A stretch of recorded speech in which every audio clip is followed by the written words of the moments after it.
Hello friends, welcome to my channel. तो solid state chemistry हम सीख रहे थे। क्लास 12 का ये केमिस्ट्री का फर्स्ट चैप्टर है, जिसमें आज हम सीखने वाले हैं डेंसिटी ऑफ एटम।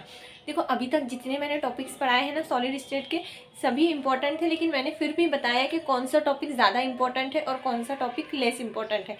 तो अभी जो आज का टॉपिक है ना, ये सबसे ज़्यादा इंपॉर्टेंट, यानी अभी तक जितने मैंने टॉपिक्स पढ़ाए हैं उसमें ये सबसे ज़्यादा इंपॉर्टेंट है। ये और टाइप्स ऑफ यूनिट सेल, ये वाले जो 2-3 टॉपिक है ना, ये ज़्यादा इंपॉर्टेंट है। तो देखिए, स्टार्ट करते हैं हमारा आज का टॉपिक, डेंसिटी ऑफ एटम। अब देखो, एक यूनिट सेल होती है हमारी, ये यूनिट सेल। इसमें इस एटम जो कॉर्नर्स पे प्रेजेंट हो, या फिर कोई भी एटम, जहाँ कहीं भी एटम प्रेजेंट होगा यूनिट सेल में, इस एटम की डेंसिटी क्या होती है, इस एटम की डेंसिटी क्या होती है, ये हम निकालना आज सीखेंगे। तो क्या होता है डेंसिटी का फॉर्मूला, जनरल फॉर्मूला क्या होता है, डेंसिटी होती क्या है, डेंसिटी होती है मास बाय वॉल्यूम, यानी कितना मास है इसका कितने वॉल्यूम में। डेंसिटी क्या होती है, जो हमारा मास है अपॉन वॉल्यूम, यानी इसका कितना मास कितने वॉल्यूम में प्रेजेंट है, ये होती है हमारी डेंसिटी। तो देखिए, निकालने के लिए इसको देखते हैं कैसे निकालेंगे। इसकी ना एक ट्रिक होती है याद रखने की। डेंसिटी का फॉर्मूला है, density is equal to Z into M divided by N A into A Q.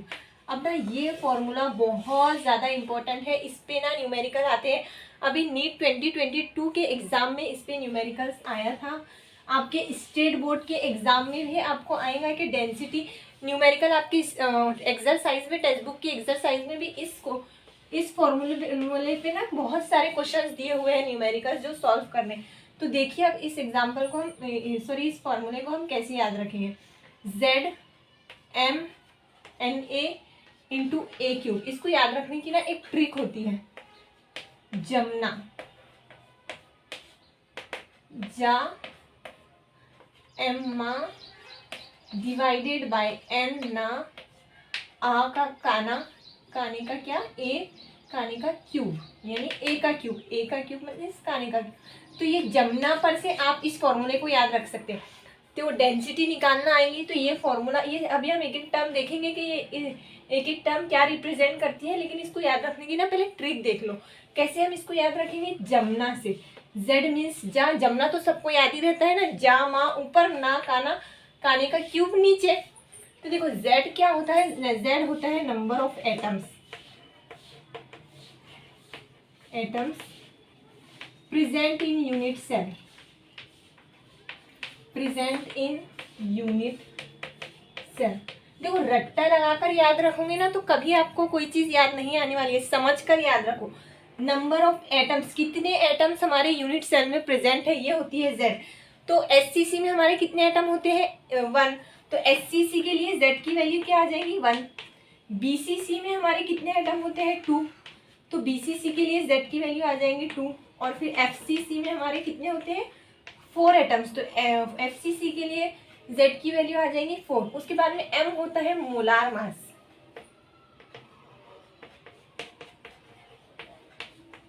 Molar mass of atom, gram per mole.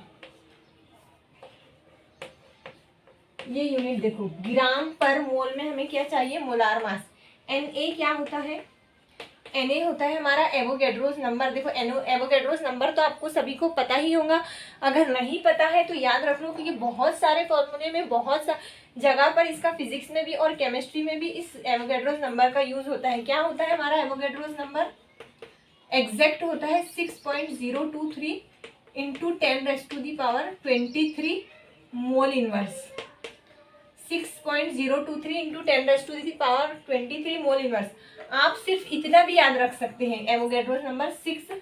ये पॉइंट अगर नहीं दो, क्योंकि देखो नीट के एग्जाम में ना आपके पास कैलकुलेटर अवेलेबल नहीं रहता, तो आपको ना एकदम एग्जैक्ट आंसर नहीं निकालना कि 7.8 आंसर निकालना है एग्जैक्ट। 7.5 भी आ गया तो आप उस पर से ऑप्शन के हिसाब से टिक कर सकते हैं कि हमारा आंसर क्या निकलेगा। इसलिए आपको एकदम एग्जैक्ट आंसर नीट में निकालना नहीं होता, तो इसलिए अप्रोक्स वैल्यू लेना सीखो कि अगर 4.9 है तो उसको हम 5 कंसिडर कर सकते हैं। अगर 4.9 से मल्टीप्लाई करने बैठोगे तो बहुत लंबी लेंदी कैलकुलेशन हो जाएंगे, इतना कैलकुलेट आप नहीं कर पाओगे ओरली, लेकिन 5 से तो हम ओरली मल्टीप्लाई कर सकते हैं ना, तो इसको हम कंसिडर करेंगे 5। इसी तरह आपको अप्रोक्स वैल्यू लेते आना चाहिए। तो ये कब आएंगे, ये ना आपको बहुत ज़्यादा न्यूमेरिकल्स की प्रैक्टिस करना होगी, तब आप इजीली अप्रोक्स वैल्यू लेके सॉल्व कर सकते हो। देखो अभी ना एवोगैड्रोस नंबर 6.023 एग्जैक्ट वैल्यू होती है, हम इसको सिर्फ 6 कंसिडर करेंगे। 6 इंटू 10⁻23 मोल इनवर्स, ये मोल इनवर्स होते हैं एवोगैड्रोस नंबर का यूनिट। इसका क्या मतलब होता है, मोल इनवर्स मतलब पर मोल, पर मोल मीन्स नीचे दिया हुआ है हमारा मोल, पर ये जब ऊपर जाता है तो क्या हो जाता है, यहाँ पे +1 इसका पावर है, यहाँ पे ये पावर ऊपर जाने के बाद -1 हो जाती है, तो इसलिए हम इसको बोलते हैं पर मोल। इसका मतलब होता है 6 इंटू 10⁻23 मोलिक्यूल प्रेजेंट होते हैं हमारे एक मोल में। यानी अगर ये एक H2O का मोल है, ये मेरे वाटर का एक मोल है, समझो ये एक एटम जो है, तो ये एक मोल है, ये है 1 मोल H2O। इसका मतलब है इसमें इतने बारीक बारीक कितने मॉलिक्यूल्स प्रेजेंट होंगे वाटर के, 6 इंटू 10⁻23, यानी कितने 1000 टाइम्स है ये 10⁻+23 है। इतने सारे बारीक बारीक मॉलिक्यूल्स होंगे किसके, वाटर के एक मोल के अंदर। ये मीनिंग होता है इसका। एक क्यूब क्या होता है हमारे, ये होती है हमारी क्यूब। क्यूब का वॉल्यूम क्या होता है, वॉल्यूम होता है किसी भी साइड का क्यूब।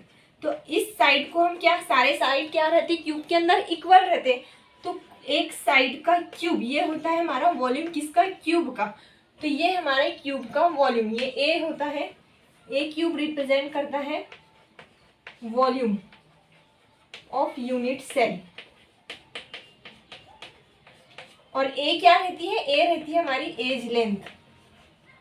ये एक साइड को हम क्या बोलते हैं, एज लेंथ। तो किस तरह से याद रखेंगे, देखो ए क्यूब क्या है, हमारे यूनिट सेल का वॉल्यूम है, Z means number of atom, M क्या है उसका मोलार मास यानी मॉलिक्यूलर वेट कितना है। मॉलिक्यूलर वेट हमें क्या चाहिए, किसमें चाहिए, ग्राम मोल इनवर्स में।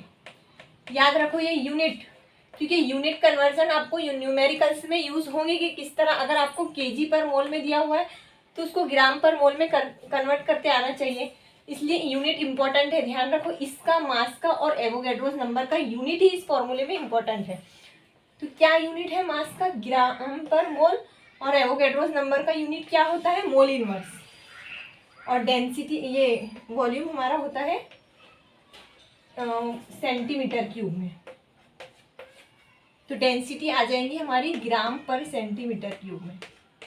तो डेंसिटी का क्या फॉर्मूला है, जमना, जा मा ना काना, जा फॉर Z, मा फॉर M, ना फॉर एवोगैड्रोस नंबर, काना फॉर ए क्यूब, है ना इजी। अब इस पे हम सॉल्व करते हैं कि न्यूमेरिकल आपकी टेक्स्ट बुक का सॉल्व किया हुआ एग्जांपल है ये, 12th की स्टेट बोर्ड की टेक्स्ट बुक में जो सॉल्व प्रॉब्लम्स होते हैं ना, पिंक कलर के बॉक्स में लिखे हुए रहते हैं सॉल्व प्रॉब्लम्स टेक्स्ट बुक में, जिसमें क्वेश्चन और सॉल्यूशन दोनों दिए हुए रहते हैं।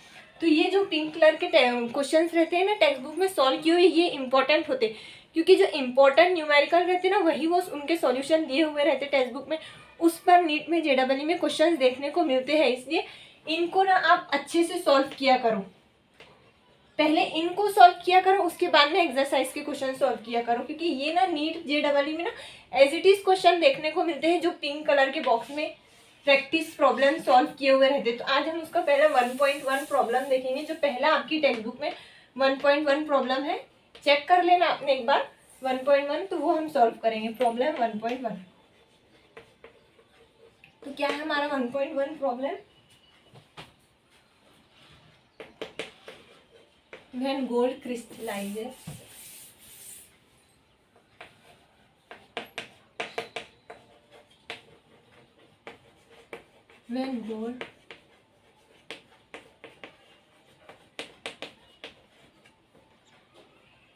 it forms FCC centered cubic cell.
अब देखो इसमें हमको क्या निकालना है, डेंसिटी हमको निकालनी है।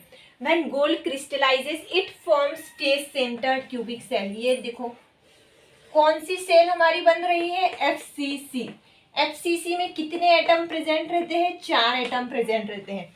The unit cell edge length, यानी हमको एज लेंथ दी हुई है ए, जो एक क्यूब का साइड रहता है ना, ये एज लेंथ, ये एक साइड हमें दी हुई है, कितनी है 408 पिकोमीटर। इस एटम की गोल्ड की calculate the density of gold. Gold जो एटम हमारा है इस यूनिट सेल का, ये जो एटम है, ये जो क्या है, कौन सा एटम है, ये गोल्ड। गोल्ड का सिंबल होता है AU। तो इस गोल्ड की हमें क्या निकालना है, डेंसिटी निकालना है। मोलार मास दिखिए, यूनिट चेक कर लो क्या है, यूनिट ग्राम पर मोल में दिया हुआ है। तो निकालते हैं हम, क्या फॉर्मूला होता है डेंसिटी का, डेंसिटी रो इसका सिंबल होता है, ये होता है इसका symbol rho. Density is equal to जमना, जा जेड मा एम ना एवोगैड्रोस नंबर, काना फॉर क्या, ए क्यूब, जमना। तो जेड हमारा क्या है, number of atoms present in a unit cell. तो कौन सी यूनिट सेल है, फेस सेंटर। फेस सेंटर में कितने एटम रहते हैं, 4, ये मैंने लिखे 4। मोलार मास आपको दिया हुआ है, यूनिट चेक कर लो क्या है, ग्राम पर मोल। यहाँ पर आपको इसके साथ इसका यूनिट लिखना है। उसके बाद एवोगैड्रोस नंबर क्या होते हैं, 6:10⁻23 मोल इनवर्स, यानी 6:10⁻23 मॉलिक्यूल एक मोल में। ये देखो मोल इनवर्स से मोल इनवर्स कैंसिल हो जाएगा। ए क्यूब, ए हमें क्या दिया हुआ, ए क्या होती है, एज लेंथ। एज लेंथ हमें दी हुई है, unit cell edge length is 408 picometre, 408 picometre का क्यूब। ये पिकोमीटर आपको लिखना भूलना नहीं है। अब देखो 1 picometre is equals to 10⁻⁻12 metre होता है, और 1 picometre is equals to 10⁻10 centimetre होता है। तो हम डेंसिटी किस में निकाल रहे हैं, ग्राम पर सेंटीमीटर क्यूब में। अगर हम केजी पर मीटर क्यूब में निकालते तो हमें जो हमारी यूनिट सेल चाहिए वो भी क्या में चाहिए थी, मीटर में। लेकिन अभी हम ग्राम पर सेंटीमीटर क्यूब में निकालेंगे, क्योंकि हमारे पास जो मोलार मास है वो ग्राम में दिया हुआ है, इसलिए हम डेंसिटी ग्राम पर सेंटीमीटर, ये CGS यूनिट है। एक तो सारे यूनिट CGS होना या फिर सारे SI यूनिट होना। ये केजी मीटर क्यूब क्या है, ये SI यूनिट है। अगर हमें ये ग्राम नहीं केजी में दिया हुआ रहता तो फिर हम केजी पर मीटर क्यूब में निकालते डेंसिटी। तो अभी ग्राम में दिया हुआ है इसलिए हम सेंटीमीटर क्यूब में निकालेंगे। तो ये कितना होता है, 1 पिकोमीटर इज इक्वल टू, ये कन्वर्जन आपको याद होना, तभी आप न्यूमेरिकल सॉल्व करोगे। 10⁻⁻10 सेंटीमीटर, ये मैंने फॉर्मूले में पुट किया। 4:197, ये मोल से मोल कैंसिल हो गए, ग्राम अपॉन 6:10⁻23/408:10⁻10 सेंटीमीटर, इस पूरे का क्यूब।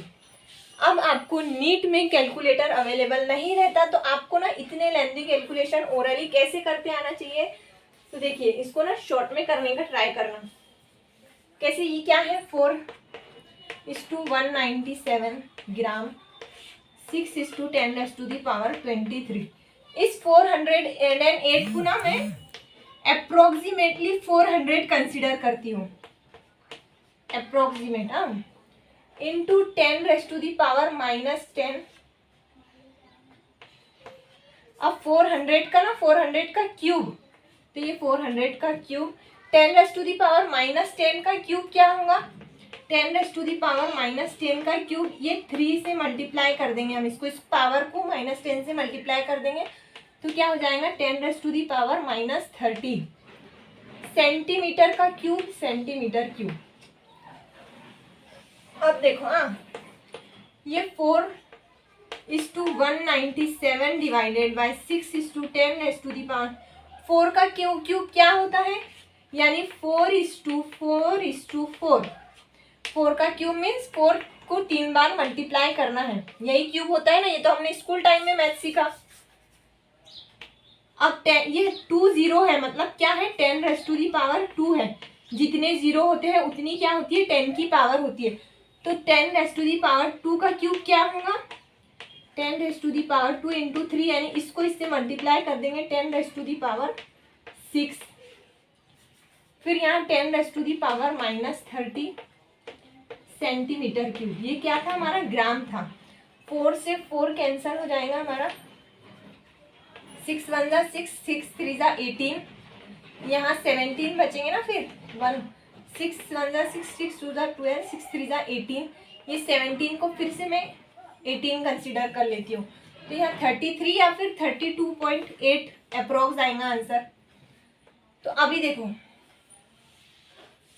ये कहाँ तक पहुँच गए हम, देखो इसके इस आगे की स्टेप यहाँ पे 32.8 नियर आ रहा है, ये 6 कैंसल हो गया, 32.8 डिवाइडेड बाय ये 3 और ये 6 कितने होंगे, 10 raise to the power 3, sorry 10 raise to the power 23 है ये एवोगैड्रोस नंबर, ये 23 और ये 6 10 रेज़ टू। तो देखो जब नीचे का बेस सेम रहे ना तो पावर्स को हम क्या करते हैं, ऐड कर देते हैं, यानी 10 raise to the power 23 to 10 raise to the power 6 है, तो ये पावर आपस में ऐड हो जाते हैं और बेस को हम एक ही बार लिखते हैं। तो 10, अब ये 23 plus 6 10 raise to the power 29 हो गया हमारा, 10 रेज़ टू दी पावर 29, एक 4 कैंसिल हो गया, 4 4 जा 16। अब ये देखो ये 10 raise to the power -30 centimetre cube. अभी देखो 32.8, 16 2 जा 32 होता, तो नियरली हमारा आंसर किसके आ रहे, 2.8।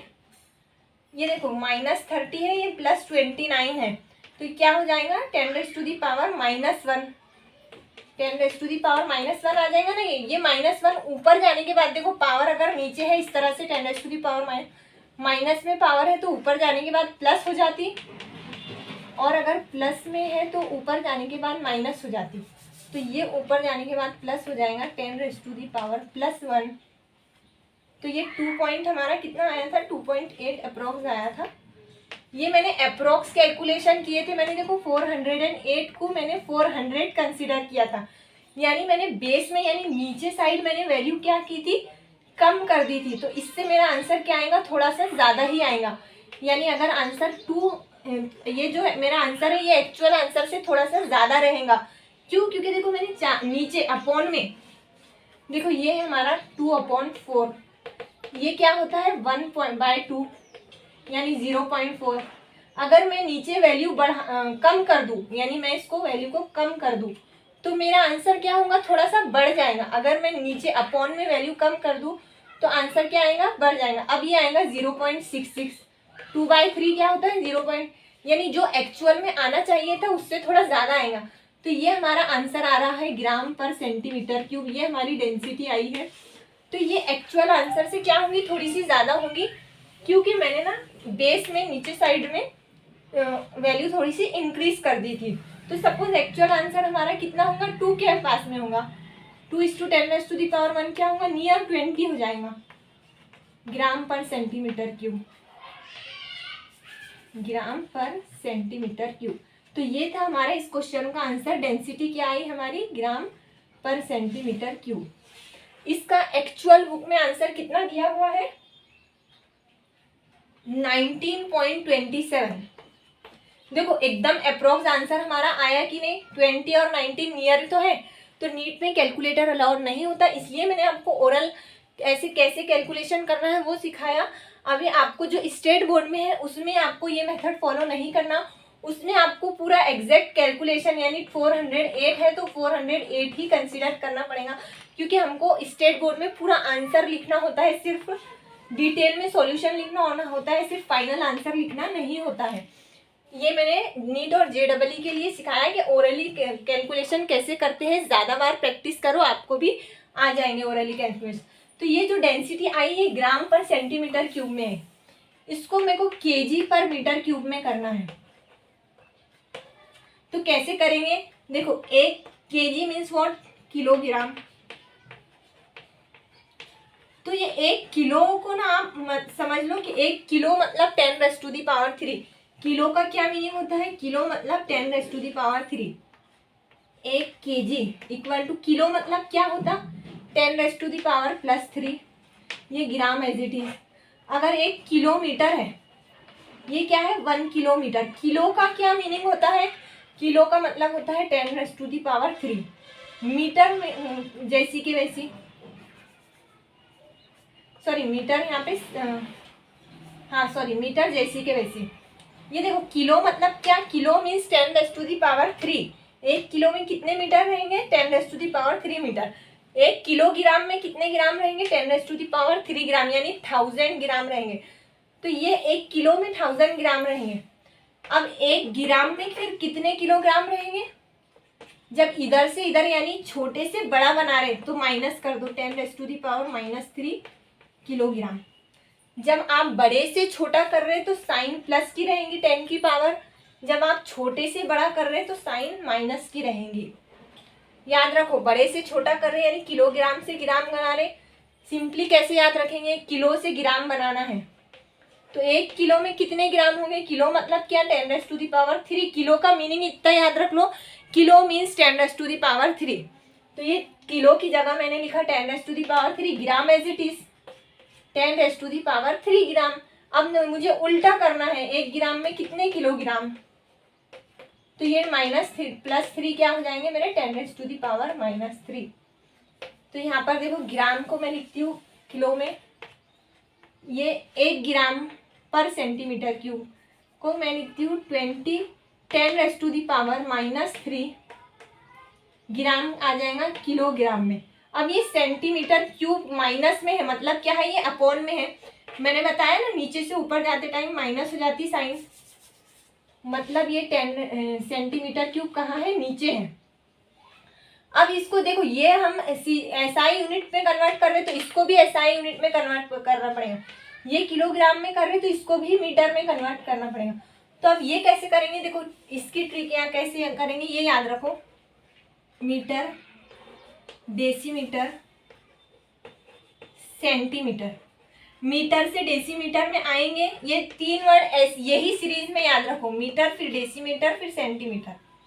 मीटर से डेसीमीटर में 10⁻3 से मल्टीप्लाई करेंगे, डेसीमीटर से सेंटीमीटर में 10⁻3 से मल्टीप्लाई करेंगे, मीटर से सेंटीमीटर में अगर कन्वर्ट करेंगे तो 10⁻6 से मल्टीप्लाई करेंगे।